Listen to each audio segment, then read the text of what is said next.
रहमतुल्लाहि व बरकातुहू। मैं हाफिज़ शुएब रिजवी और मेरे साथ हाफिज़ अमान रिजवी और अब्दुर्रहमान भाई। हम इस वक्त नामूस रिसालत मार्च में सादोकी में आ चुके हैं। यहाँ पे दो जगह पे अलग-अलग ऑपरेशन हुआ है और सैकड़ों जो हैं पुलिस वाले गाड़ियाँ, सैकड़ों गाड़ियाँ भरी हुई पुलिस वालों की, और गाड़ियों के हिसाब से असलहा और शेल और गोलियाँ और इनके जो हज़ारों के हिसाब से पुलिस वाले गिरफ्तार हुए हैं हमारे पास, और हमारे कुछ कारकुनान शहीद हो चुके हैं। लेकिन अल्हम्दुलिल्लाह अल्लाह की रहमत से अल्लाह ताला ने हमें सब कुछ हुजूर के सदक़े फ़तह अता फरमाई है।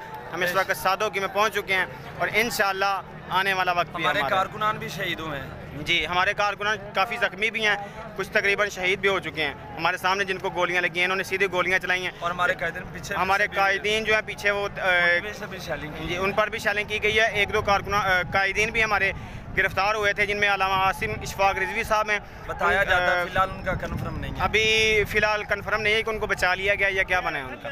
तो इंशाल्लाह आप सब दुआ करें कि अल्लाह ताला हमारा हामी और नासिर हो, और घर वाले जितने भी घरों में लोग बैठे हों वो निकल आएँ अब और इंतज़ार करने का वक्त नहीं है।